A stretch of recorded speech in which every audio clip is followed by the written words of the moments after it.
Welcome back to the Reptiles With Podcast. We're hanging out with Ron and Heather. Listen, you guys are like the most popular thing that's happening right now. You guys are going podcast left and right. You've been on like every single trap top that has come out in like the past like 3 months.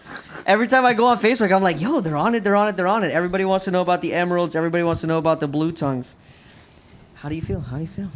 You feel famous? Yeah. How do I feel? Yeah, how do you feel? Kind of wet and tired. Yeah, this has been probably the wettest podcast that we've done. Yeah. Yeah, and we've been recording outside now for a while, and we've been dealing with like heat, and we're sweating. But yeah, we literally got drenched on today. It's been great. Yeah, and we got to see some of the animals you talk about quite a lot in these podcasts, and I think not a lot of people get to do that, and I will say this place is amazing. Yeah. What you do is fucking amazing. I mean, look at that. Our background is the thing right there. Yeah. The thing the podcasts are about is right there, bro. Yeah. Right there. I don't know if they can see it probably, right? No, they can definitely see Nada? it. Yeah. Beautiful. Yeah. I feel like beautiful. Eric this whole time has hardly said a word since we've been walking around, dude. Yeah. Just listening, watching, looking at shit. You're building a whole bunch of like stuff outside now. Are you getting like ideas? Yes, a lot of ideas. Definitely security. That was probably the biggest thing that I learned today. Yeah. Got to tighten up. All right. That's all I can really say because Okay. shit's scary. Well, how are you guys doing? Yeah. Yeah, how are you guys doing in general? I mean, where are you guys at as far as like the season goes? We got Daytona coming around. Are you guys ready for that? Starting to get ready for that. Yeah. This is about the time that I start. Yeah. Making my list, deciding exactly what we're gonna take, what do we need, all of that. Yeah. Whenever you do a show, do you expect to like? Do you go to with the expectation of making certain sales, or do you go with the expectation of just showing things? Like, what do you look into whenever you bring animals? I mean, obviously, from a business aspect, you're looking to make sales. That's how we're able to keep the lights on and feed the animals. But Yeah, I mean, it's kind of a combination. I mean, we have a lot of fun. We're meeting up with people that maybe we haven't seen in 6-8 months. Since we've been to Tenley or whatever. Yeah. So catching up on everybody, kind of seeing what everybody's got. What they produced this year, showing off what we produced this year, meeting new people, connecting. So I mean, it's kind of it's a busy. Doing these shows is a big thing. I mean, it takes me several weeks to prep, and then while we're there, I mean, it's just go. Yeah. We get back, and I don't talk for 3 days. Like I have nothing to say to anybody because all I've done is run my mouth. So it's the prep and just being there. I mean, it's exhausting. It's a lot of fun though. I enjoy it. So Yeah. we don't do the number of shows that we used to do. There for a while, we were doing like 37 shows a year. Yeah. Now we do 3, but we did just pick up one more, so 4. But yeah, they're a lot of fun. And then business-wise, whenever you think of a show, does the income coming from the show make a difference to not doing the shows? Yes. Yeah? Yeah, Is it it a does. big one? Like it Because you're reaching a different clientele. I mean, you have people that you have those that shop online. And there's a lot of people that do that, but then you have others that really want to be in front of the animal. They want to see the animal. They want to talk face to face. So there is, a percentage of the population that does want to come and see you and pick out their animal. So we always have a number of people that, come directly to us to see and to pick out exactly what they want versus selecting one online.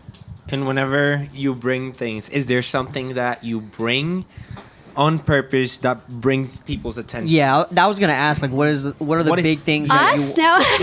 Oh, that's a flex. That is true. Every podcast has y'all in it, so like, why the hell not? Dude, and this year's gonna be crazy for sure. No. Last year Daytona, the table was packed the whole time. I would go to try to visit you guys and shaking hands. I was like, all right, I'll come back in 15 minutes. You can't talk to them. No, and I now remember. Yeah. I mean, seriously. I mean, everybody that comes to our table is coming to see us for different things. I mean, there's people that are, coming to see the bearded dragons. There's people that are coming to the blue tongues, which will obviously be a huge draw this year. There's people that are just coming to catch up with us and say hey questions. and ask questions, or they may have an outdoor question for Ron or whatever. So I mean, people are coming to us to see us for different reasons. So That's one day I want to be like them. I want to be like that man sitting over there when I grow up. You know, taking naps in the middle of the day. You don't want to live with them, though. Oh, how did I start again? With friends like these. Yeah. How do you feel about the shows, Ron? How do you feel? How do I feel about shows? Yeah, do you dude. just take naps on the table? Yeah. Like, I basically sit behind the table and scowl at people I don't know, and then talk to people that I want to see. Nah, I don't know. Man. I'm alright, bro. That's No, actually for the- sort of true. Yeah. No, I mean I generally get recharged after doing the Yeah. shows. I'm usually burnt out right about the time we go into a show, But but prior- I'm a complete. I know what she's gonna say. She's gonna say that I'm a complete and total asshole leading up to the shows, and she's absolutely correct. Because usually I'm excited about going to them, and then as the time approaches, then I start thinking, "Fuck, why did I get myself involved with this?" Every then- year? Every year. Every at show. every show. Every show. I'm like, just get out of my Then way. she Let me do my thing. Let me get ready. Just go sit in the corner. Then Like, she- just go. Then she forces me at gunpoint to the shows. And then usually about an hour in, I'm like, fuck, this is awesome, and I'm glad I came. But that's my fucking... But I do that with everything. It's your cycle. It's It fine. is my thing. Yeah. To get me out of this house, you pretty much got to... It's Force gunpoint. you into Now, it, are and you- then you like it once you do And it, then, which is the I'm crazy cool with it part. once I'm Yeah. out, yeah. Yeah, that's interesting. Are You know you- what's awesome about this show? I don't have to get him on a plane. Is he scared of planes? He does not like to fly. What do you Oh, mean? no way. And yeah. Does this guy just show up out of nowhere? Is that really? Yeah. No fucking way. That's so funny. Fucking... That's Yeah, we're it. about to get treated by a guest. That's craziness, Fucking dude. God. That's straight up craziness. I told you I can't get rid of the fucker. Does he legitimately come unannounced? Of course he does. No way. 3 days a week. That is That's I'll get a text. crazy. I'm here. That is the most Miami shit I ever heard Yeah, in my dude. life, dude. That's craziness. Okay, so back to the airplanes. Yeah, That's back the to the place you airplanes. could take the longest naps. What are you talking about? You don't like them? And I do. That's how I survive them. No, dude, fuck airplanes, okay? If we were supposed to fly, I'd have feathers sticking out of my ass, so fuck I just... I hate fucking airplanes. I hate the whole idea. Yeah. And I don't want to end up getting Boeinged, so... Oh, fuck. So are you allotted your nap breaks for these shows, or you just gotta put up with it? Dude, I take fucking naps whenever I want. Nobody's stopping it. It just is what it is. I'm like, all right, I've had enough. What if you're driving? No. No, I drive. I have not. Yeah, I'll Yeah. switch with her. I'll be like, okay, you need to drive now. I'm going to bed, and then Yeah. Go to bed right I here. fucking crash out. No, sleeping for me has a double. It's a time thing. machine. When I get super fucking stressed or depressed about shit, it's a time machine. I go Okay. to sleep. Hour passes. Whatever. I wake up. I'm like, oh fuck, I'm pretty good now. Everything's fine. You just walk it off. That's basically yeah. Interesting. Yep. So, Interesting. All right. but yeah, Wow. today Yoshii was late, Yeah. I was. so I had to take a nap to Yeah. cope with you know. To cope with it? To cope Because you with miss having me? to yeah, I'm under a lot of stress being, you know, Away from me. in the well, that too. yeah, yeah. And in the on, you know, In the public Don't eye. go there. in the public eye, everybody's watching. Yeah, of course. Yeah, Now yeah. the podcasts you've been doing, how do you feel about that? Everybody's talking about this, what you guys do, even though you've been doing it the whole time, and people are just noticing for some reason. I wouldn't say noticing. It's just like More people are talking about it. I It's like think more. Yeah, Like yeah. before, I feel like that the outside keeping was like hidden secret when it never was. Yeah, I think it's if I can put my input on this, I think it's two things. It's the Emerald community, and then now the bump with Blue Tongue popularity. I think that's really what it is. What do you? Yeah, guys that's think? probably true. Yeah, I mean, the outdoor keeping, the interest in it has been growing over the years anyway. Back in the day when he was keeping, for example, bearded dragons outside, the dragon community was skewering him behind closed doors for keeping stuff outside, that it couldn't be done, this, that, and the other. So, I've been breeding dragons now for like 20 years. So when we started putting them outside here, which has been over 5 years, initially there were people that were like, oh, you can't do that. There's no way. They won't. But now everybody is, I have anyone from in the industry and then those that are just pet keepers are trying to learn, like, what can I do, even if it's just seasonal? What can I do to build a secure enclosure to allow my animal some time outside? So I have a lot of people that just have like one pet, and they have enclosures that they use during the summer. And then, you know, you have the keepers, you know, you have the breeders and the hobbyists that are looking to do that as well. Yeah, So yeah. there it is. Yo, you gonna show your pretty mug over here? Yeah. Dude, We were just talking about you. Come here, bro. Come Yeah, here, bro. come around back. Hide in Here, the come here. shadows. You got a Yeah, haircut come around back, too, come around looking back. good. Bro, why we get haircuts at the same time, bro? What's Yeah. going on, bro? Yo, Bro, somebody we're give the him a same microphone. person. Yeah. Yeah. You're the same person. What up, bro? Chuck, give him your mic. Yeah. What's up, Conceiver? How was your show? It was great. I love Orlando. Uh, Thanks, Orlando, for having me. Was it great? Yeah. So we got the feature from your fucking grandson, dude. Yeah. Your adopted grandson. You know, motherfuckers actually think he is my grandson. Yeah. You know how many people told me that this weekend? Oh, no. That's so funny, dude. Then that means you're Puerto Rican. Yeah. It must be. Yeah, dude. Honorary Latino. There you go. Well, my ex-wife was Cuban, so. There you go. Okay. You got some Cuban in him? No. I don't think it's like that, buddy. I'm Yeah. like, wait a minute. How does Yeah. this work? So outdoor keeping, something that we dealt with today was heavy rain when we pulled up. Your whole house is a sprinkler system, pretty much. Yep. You got everything going on here. The bearded, something that one of us commented on with the bearded dragons is, what are the bearded dragons doing when it's raining? Because you quote unquote can't keep your bearded dragons outside. Is they're out there, they're getting the water, they're drinking the water. Is there any like other behavior with any of the animals that you guys are keeping that you're like you're definitely not seeing this in captivity because they're not getting this naturally? So the dragons will they'll come out onto the ramps, they'll go out onto their branches, and they'll drink. They'll actively yeah. drink. So that's why I teach a lot of people like the drip cup method for indoor keeping, because that works out really well. The blue tongues, particularly the endos, will come up to the front because they have the option to stay dry. As you guys saw today, they can stay dry or they can go out in the rain. Yeah. They'll go out into the mulch, like up front, and they'll nestle down into it where the water is. So that's pretty interesting behavior that I've noticed. Interesting. What about the crosses? What about the blue tongue crosses? How are they like taking a side over like behavior was? Yeah. No, Okay, I mean, okay, hold on. They're not called crosses. Okay. They're called the Ultimuts The Ultimuts. because they are the ultimate mutt, Hell yeah. and we're fucking proud of them.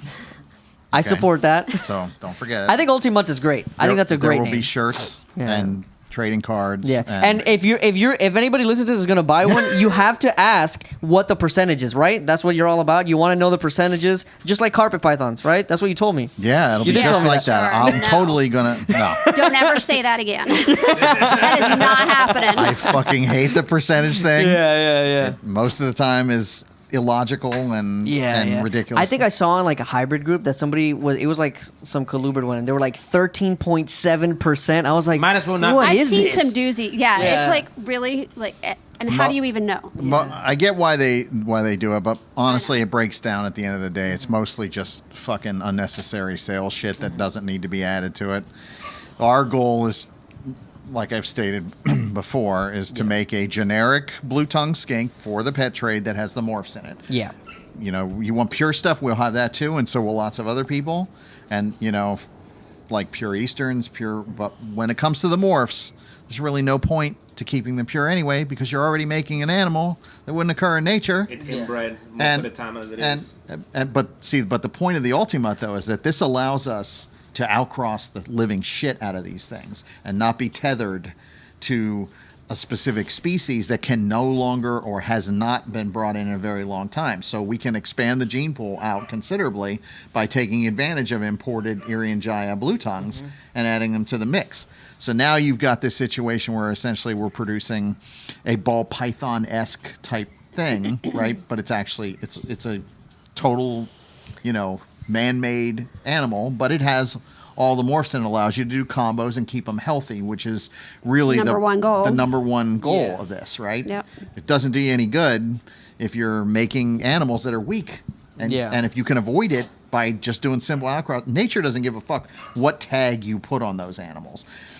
A blue tongue skink is a blue tongue skink for the most part, right? I mean, outside of some serious, basically all of the Easterns, the Northerns, and the IJs are currently all lumped under the Skincoides banner, right? So that's what we're considering. We're considering them, fair game and one thing. Like we would not take occipitalis, like the Westerns that I showed you earlier.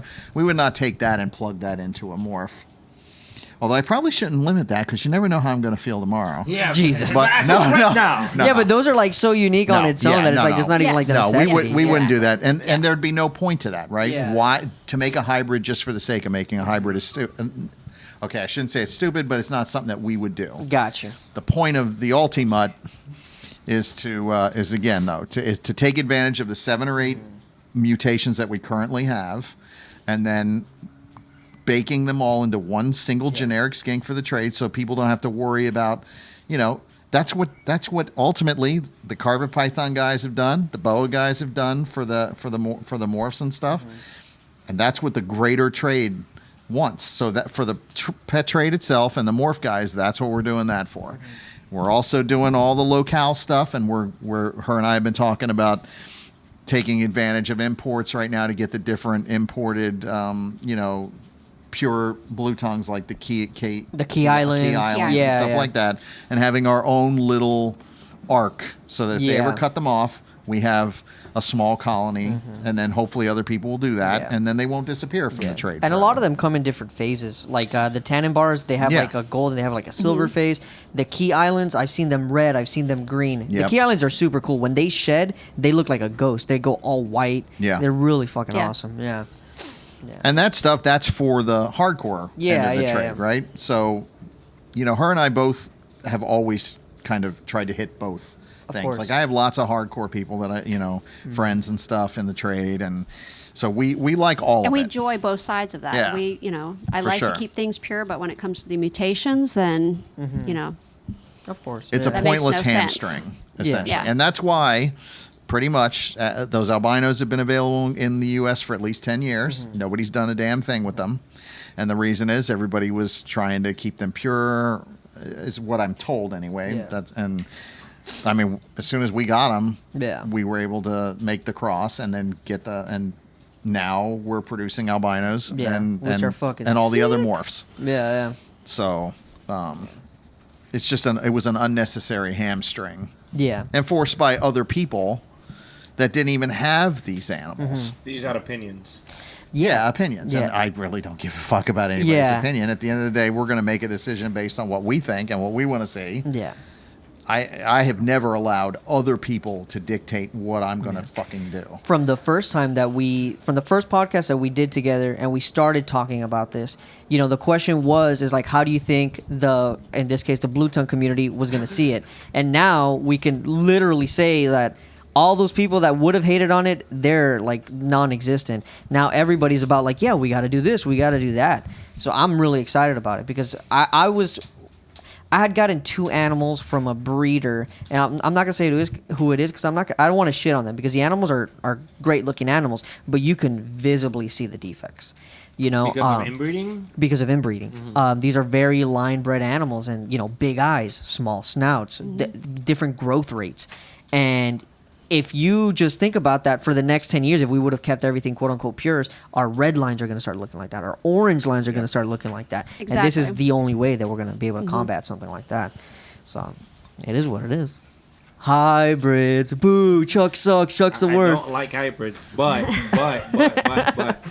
at least I always say this. There's some opinions that I have that I disagree with things, but also like people that double down on shit that they do believe in. And I respect that 100%. Yeah. Now it's like, for me, that's also an example of like what they do with like the ball pythons. Like the ball pythons are inbred as hell, as it is. And to this day, they still get imported, and people are trying to say like that's for new blood because you need new blood for this and that. Like that's an option in which they're not coming in from the wild. Yeah. Like the ones in Australia. So like there is no other option other than that.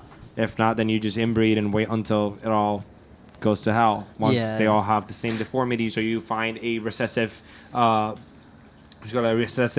disease or whatever it is, or mutation that just takes them all out. Ain't nobody putting their $10,000 ball python and putting it to a normal. Nobody's doing that to diversify their blood. Yeah, but whenever Yeah. they import them, that's the idea that is put out. Yeah, I know, which is like, Yeah. no, you're not, but also like, The problem with the industry as a whole, too, no matter what category you're in, Yeah. is that a lot of times breeders are selecting animals to hold back for the wrong reasons. They're selecting based on like a color only or a pattern maybe that they see only, and they're not looking at the big picture. So they're not looking at the overall conformation of the animal.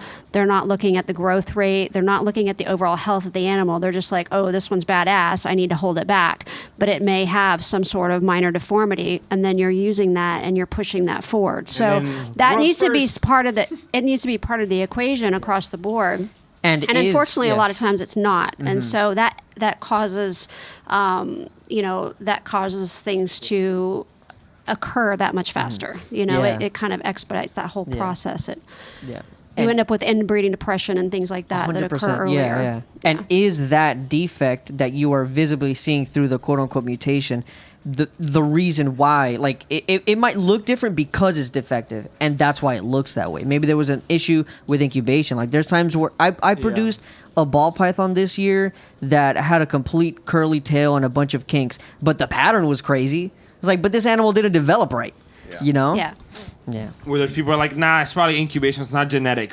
Fucking roll it again. Let's Yeah, get it.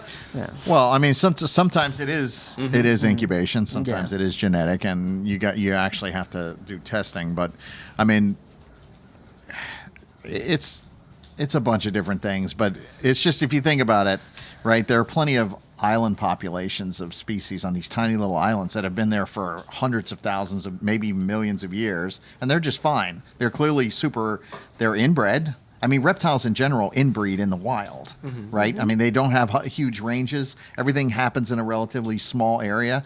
Nobody's going out there saying, "I'm sorry, sir, but you can't breed your sister." Get the fuck out of here. They God damn it. Whoa. So, But nature is but, self-calling, but, so but nature you know? is doing the selection. Yeah. And in captivity, we play that role, and we're kind of shit at that, right? I mean, I think we're very shit at that. I mean, we, like she said, I mean, I'm guilty of this too. Don't get me wrong. I'm totally guilty of this. When I was doing lots of bearded dragons in the 80s and 90s, if it was brightly colored, it stayed, even if it had a baby arm growing out of the top of its head. But if it was, big and healthy and vigorous and dull, it probably got sold. Yeah, So, I think yeah, that is true, and like not like humans are shit regardless at this, because like even dogs, the most common fucking pet, we make English bulldogs that can't Yeah. fucking breed or like give birth, and we're like, oh, this looks cute, roll it again, let's get it. So I think it's something like within us. I think it's like when it comes to stuff like that with the inbreeding and stuff, it's a little bit selfish in the long term for a lot of people, and it has been for a long time before. So sometimes like animals that don't even come in anymore look like that as the normal, and then you look at a picture of them in the wild, you're like, two different fucking animals, Right. Oh, yeah. you know? No.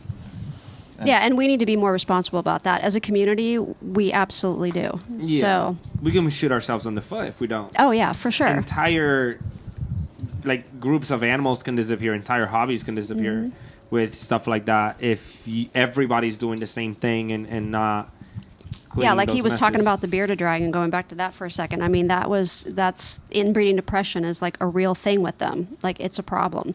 And it is because that's been expedited, and that's been more of a problem because people weren't making responsible choices when they're selecting holdbacks. When they're selecting their breeding stock, they were choosing animals for sometimes all the wrong reasons. So that will happen with, that happens with blue tongues, that happens with leopard, whatever species it is. So we just, as a community, have to be mindful of that.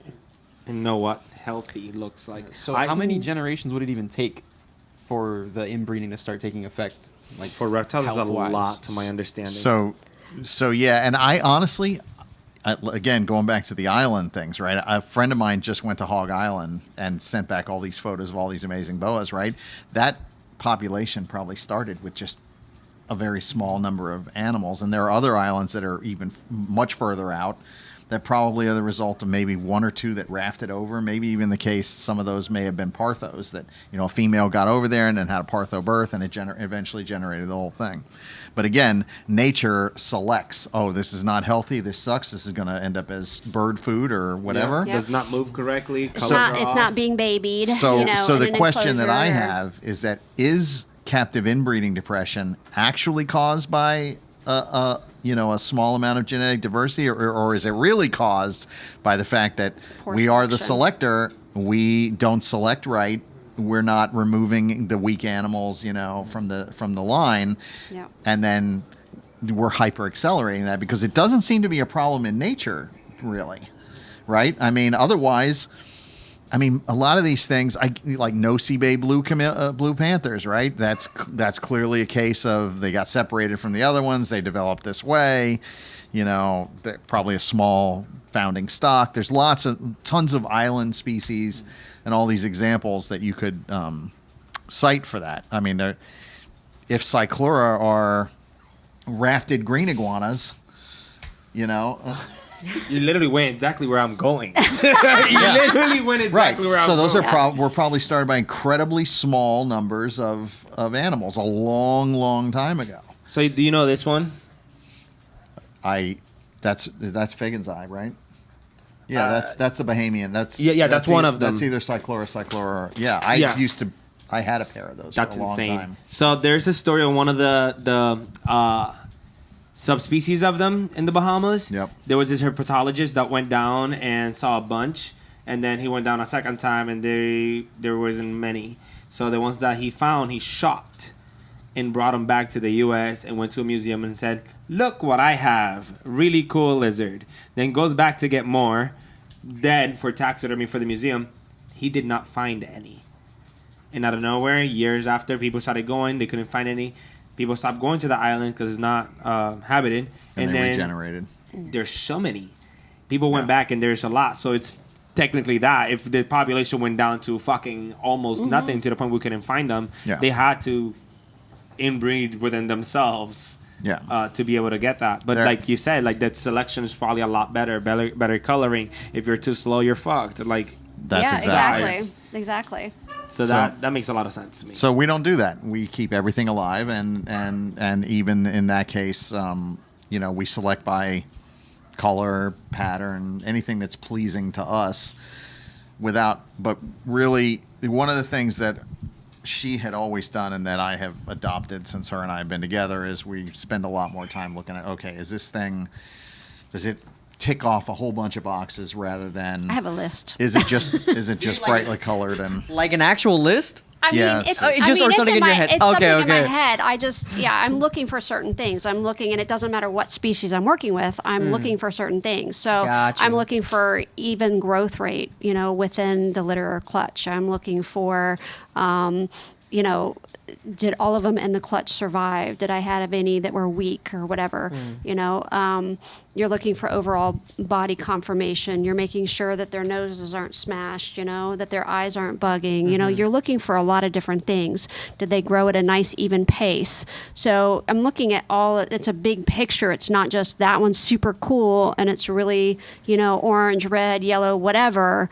It's the big picture. So whenever I'm holding back for any species, I'm looking at that, and I'll select more to hold back from.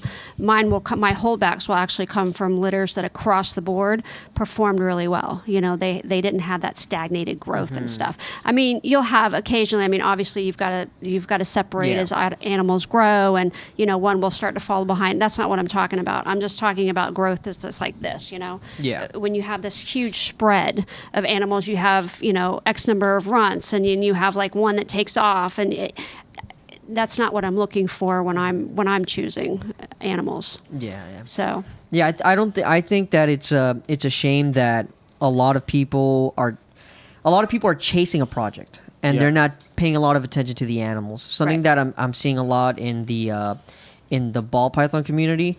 And mind you, the ball python community is like always like years and years in advance. Like they have their own way of doing things, but it's just about producing the thing that you want a lot of the times. And I'm seeing a trend of people breeding females a lot smaller and younger.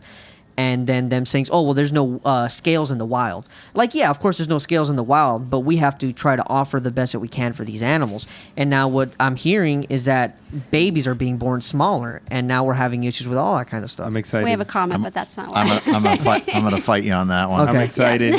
Yes. As someone who's collected tons of species in the wild, Poacher. not non-native species. Okay. When they're gravid, it's breeding season. Anything they're small. Yeah. Some of the best producers are small. Okay. Now that again, the sizes that are allotted to what is acceptable, those are completely arbitrary. I have never.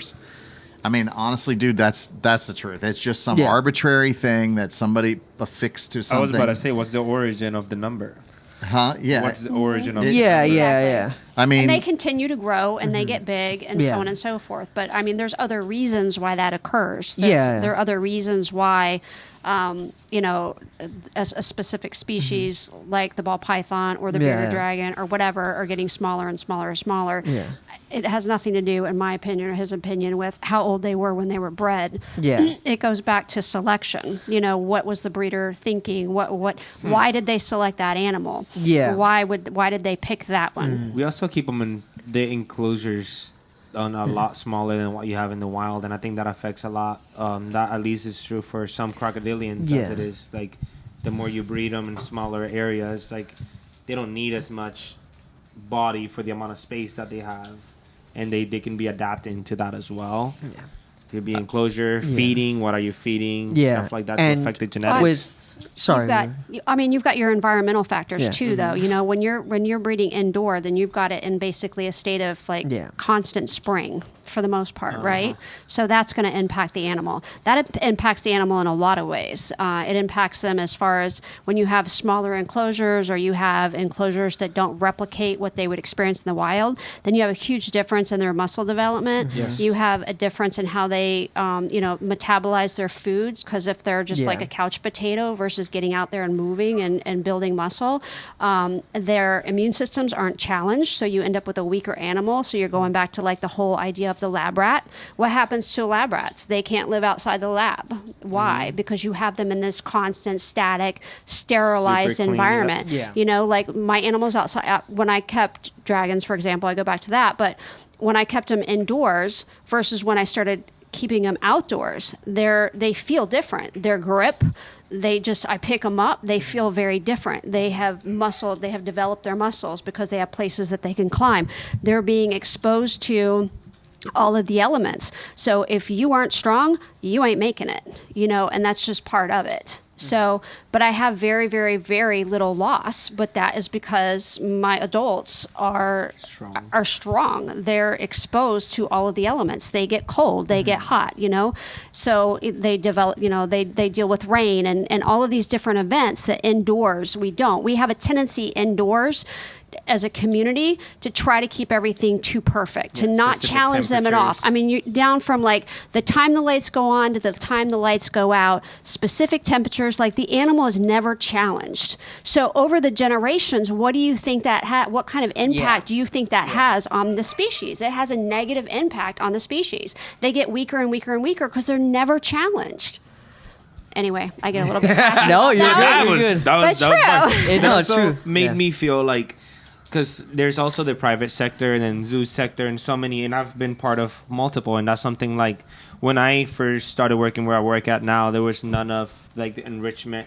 There was no like enclosures was straight up just soft sand. And what you said, like for tortoises, for example, if you keep them in soft enclosures or soft sand, they start using their feet this way because now they're using the weight there, and once they're big, they're walking like all weird. And that's true for like lizards and many different things, but you don't pay attention to that when bearded dragons are walking like this with their hands inward. But also something that we changed, because now I incubate the eggs myself.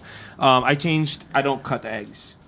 Like, if you're gonna fucking make it, you're gonna make it. I don't give a fuck what you look like. Never cut an egg. If you're gonna make it, if you're strong, you're gonna make it out that fucking egg. If you don't make it out the egg, I don't give a fuck. There's a reason why. Exactly. It could be an albino alligator, $20,000. Don't give a fuck. Like if you're gonna make it out of there. No, I'm just kidding. But the thing That's is, the problem. but the thing is, like once I started doing that, like before we would get a whole bunch of crocodiles and they'll hatch and we'll have hundreds of them, and then once the winter came, so many dropped. So we took care of animals for no fucking reason. Yeah, they're weak. Once we hatch them out without breaking the egg, first of all, most of them do break the egg. We just didn't give them time. We have a time frame on they should hatch by this many days. Shut the fuck up, let it cook. Exactly. And once they hatch, we last year had 3 crocodiles die. 3. And I'm talking like we hatch hundreds every single year.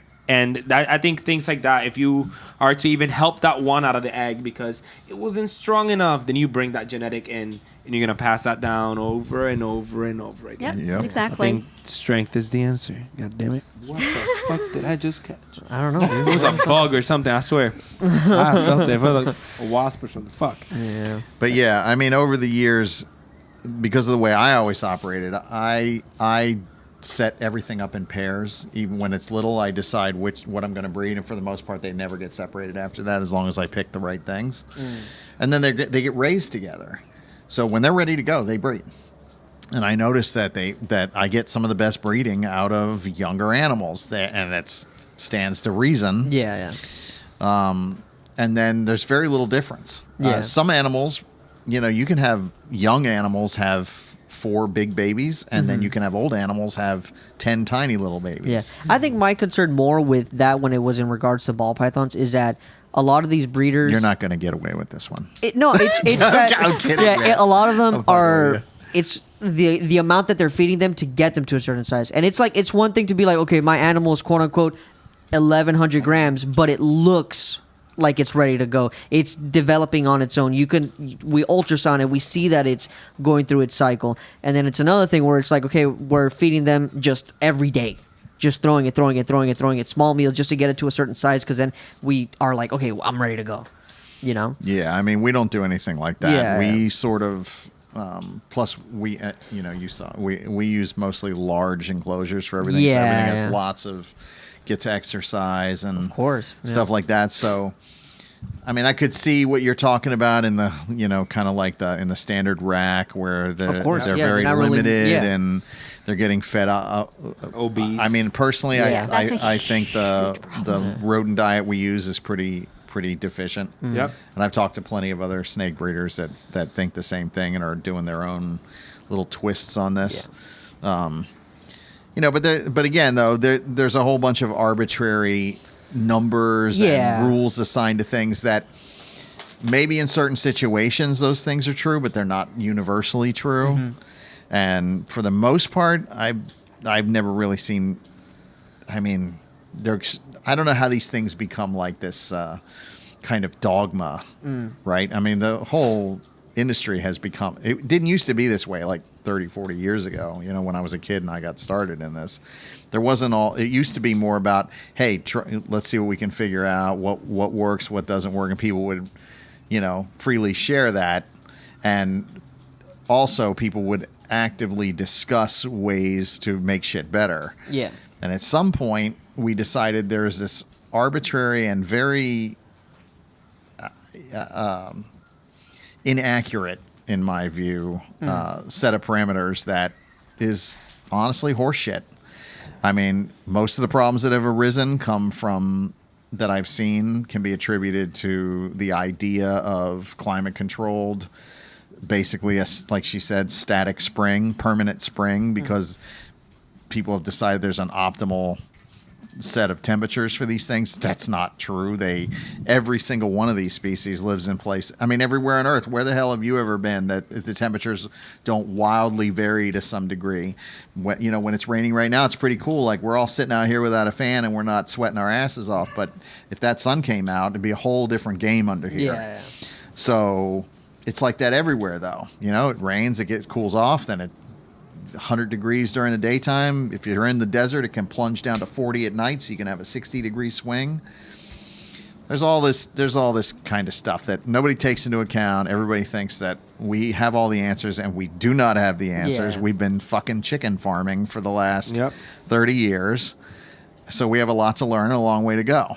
I think that's like when you compare like this versus like fish keeping, like they focus on keeping figuring that stuff out. Chemicals in the water, fucking temperature. Like and we're over here like I put dirt. And I personally have followed the fish trade for that reason. I've stolen a lot of my ideas that I've used over the last 40 years, and we now both of us incorporate a lot of those into this.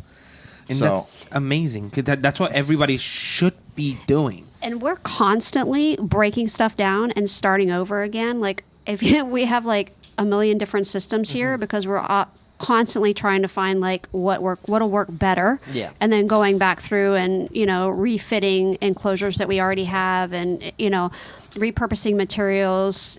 I mean, we're constantly bouncing stuff off of each other. If he does a new enclosure and I'm like, okay, I'm noticing this, and this, I need to change this now. Being observant and paying attention to the animal, what they're doing, how they're behaving. There's things that you'll notice. But a lot of people in the hobby, unfortunately, just go, and they just go, this is the way it is. And they don't Just a care sheet challenge for to do anything different, So, I mean, that becomes a problem. It's just like a care sheet. Everybody just follows this line right here, and and it's nobody just like moves. these set specifics, and it's like, but who said that? Who Yeah. said that? Yeah, yeah. So I think going back to the whole thing about it, just creating environments that are stagnant and the same at all. That's one of the biggest problems, and Yep. I think that's definitely one of the biggest problems in the industry, and why generation after generation you start to see weaker animals, because if an animal wouldn't survive under tough conditions outdoors, but they make it in this little, their offspring. I mean, every generation it gets a little bit weaker and weaker and weaker, and then you've got and then all of a sudden you have a population of animals that are unhealthy, and if we're not able to bring it in, you're screwed. Like you were saying earlier, that species is done, in the U.S. So I also think it leads into a lot of distrust in the animal. Because at least coming from, like, I would work in, like, the pet stores and stuff, and I'd see what people would say about the animals that are sold and stuff, and how, like, oh, I don't understand how it lives in the wild, it's dying because of this, it's dying because of that. But we're going back to, like, they're kept in that spring setting 24/7. Their body doesn't know how to function with normal fluctuations. So I think a lot of animals that people see as very sensitive, like crested geckos, frogs. Now that those are probably the two best examples of that. I mean, we actually, when we were breeding crested geckos, we had them in the building back there, and it would get pretty toasty, and people are like, oh no, they'll die if they hit 82 or something like that. They're out there chilling. No, never lost one. I mean, and that room gets pretty toasty. It gets toasty, and never had an issue. But they were raised that way. They weren't stuck in the AC and perfect temps without any fluctuation. So After we talked to you guys, we did the same thing. My crested geckos are outside. It gets 100 degrees. I don't even have to check them because I know they're fine. They're just hanging out. Like, they're literally out there like nothing's going on. And I'm saying 100 degrees, like 100 degrees. Oh, yeah. And I've seen them basking. They're out there. Yeah. They're out there hanging out like nothing's going on. So I think that's another thing that I was going to say. I feel like we've been keeping reptiles and breeding reptiles for so long that I feel like a lot of people that keep or even breeders have no connection of where the animal came from. Like, not many people know where these animals came from. Like, you can go up to somebody's table and ask, where did this thing come from? And they might not know. And it's like, if you don't know where it comes from, then you're not matching. You can't understand the animal. Exactly. You just grab that care sheet and it's like, I'm going to be a breeder. Yeah, I mean, we were Follow the care sheet. raising the baby geckos, the crested geckos. We were raising them in screen cages right along the line here, right along this back patio here. They were in. degrees. It's 90 plus degrees, and they were fine. They did just fine. But their parents, they were raised in that type of environment too, with no issue at all. Nice growth rate, healthy animals, no problem. By the way, we are not suggesting that you heat your rooms to 90 No, degrees. no. Turn off the AC. Yeah. You will have a bloodbath, and we are not responsible. Correct. Yeah. No, but that works here, though. Again, Yeah. it might be 90 degrees during the daytime, but at nighttime it's in the 70s. But there's also really good airflow too. That's another thing. Airflow, humidity. ventilation. Yeah, Yeah. People don't understand. A lot of times they'll be like, "Oh, well, that animal, that animal absolutely. You can only have 30% humidity with that animal." And it's like, no. In most cases, again, back to the bearded dragon, you can't have a bearded dragon be exposed to 70, 80, 90%, 100% humidity. Oh, yes, it can. It just needs ventilation. It needs proper airflow. If you put it in a box and then you missed it, you're going to have a problem. Yeah. You know? But yeah.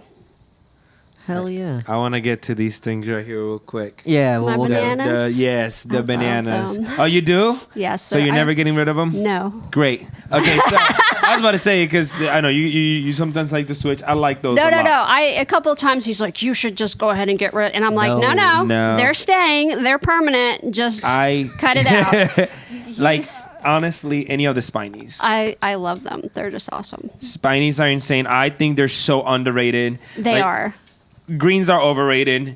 They're too big as it is. These things are amazing. I know, and they're very friendly. They're super chill. They're docile. They're awesome. And we have 49 They're eggs incubating right so now. much How fun. many? 44. You need more. No. I think they are amazing. So how did you guys start with these? I actually got them at the Daytona show in 2019, Oh. and then and grew them up. And what did you know you were gonna like them this much? Oh yes, I yeah. had been looking at them for years and just wasn't able to do that. And I then think I, they're had the better than the opportunity, pies. and I was like, mine. Yeah. What's that? That I think they're better than the pieds. They're, In what way? They are. They're It's their gorgeous. demeanor. Oh, yeah, yeah, and they're- they're Yeah. they're very friendly But too. they're friendly, yeah. They're Yeah. friendly. They're very much like a bearded dragon. I mean, as far as behavior, they're I they're love super spiny chill. tails. I love spiny tails. Whenever I go down south and I see even the black spiny tails, I'm like, oh my god, you're such a cool, underrated lizard. Like, I love these things. So whenever I saw these, And these guys are way more chill than the others. Easy the to- bananas are the most chill that I've seen that I've I worked with. love them things. Yeah. And then you have frilled dragons on the other side there. How are those Yeah. guys? They're doing good. I mean, so they are a species that can be very skittish and very, uncertain. Typically, most of the time when they're being raised in solid walls. So initially, we were raising them outside, and they were open air like this in smaller enclosures, and they were doing great. We moved them to some of the wood enclosures, but didn't like what I was seeing there, so we moved them back over to these large cages once they were large enough. But it did take them a while to get adjusted. It took them about 6 months to not be completely freaked out. So now they're finally settling in. Finally got a clutch of eggs, so hopefully things will start cranking now. What do you But think? they do not like to be moved. They are not up for Gotcha. being moved. They're very nervous. So what do you think gets them to be more comfortable? Like whenever, let's say I just got one. Time and then solid. I mean, for indoor keeping, the solid walls is what Stability. Yeah. They're not big fans of change. Interesting. How about when they go from one environment to another, there's definitely an adjustment period that occurs. how about interactions? Like whenever you go in there, do that. They're very shy at first, but I mean, once they get acclimated, then they're eating from the cup. We can put the cup out there, the feeder cup, and they come right over. So Interesting, because I do like them. they just need to build. They just take a little longer to build the trust. So, and they're not, like I said, they're not huge fans of when you change their enclosure drastically, like we did about 6 months ago. They're like, "Wah!" They weren't real happy with that. They hid a lot. They would still come out to eat, but they hid a lot. They were always like on the back side of the wood, of the branches and stuff. They would duck. As soon as this door opened, they were like, bing, out of there. And now they're like, okay, fine. Yeah, we're good. So What is a reptile you cannot keep outside that you would think? In Florida, Yeah. probably New Zealand green geckos and Oh, stuff like that. God damn Anything from super cool environments. Obviously we try to stick within a certain range. Like the emeralds are the only really equatorial species that we do. Everything else is sort of 500 miles plus either direction, east or west of the equator. Or north or south. I was about to say, I was like, dude, sideways Earth is crazy. Yeah, north or south. I've always I wanted realized that I Neuromastics, was but- coming out of my mouth that was wrong. And you yo. still said them. You want Euromastics, you said? I have, but setting them up outdoors here is just not. Is not gonna. Really? Yeah, I mean, we get too much rain. Yeah. High humidity. You know, that's just not. Like he was saying, we really try to look at the environment and be like, okay, what will fit here? What works here? What will work here? Because otherwise, you're trying to put a round hole in a square peg or vice versa, or whatever it is. I have but worked we'd it have out. to- yeah. That I could do it, But but it's so expensive Too much work. yeah, and too much work, and they're not real. They don't command the kind of value but that would. maybe when the time comes. And no. Maybe. Don't ever tell me no. Oh. Maybe. Let's go. No. She's Yeah. gonna send you to take a nap, bro. What euros, though? What euro? That's crazy. That's what happened earlier. What euro? I like all of them, honestly. Okay. So, it would just depend. When the time comes, in a few years, maybe. That's one We'll set up addition you for a would few of make? them. Yeah.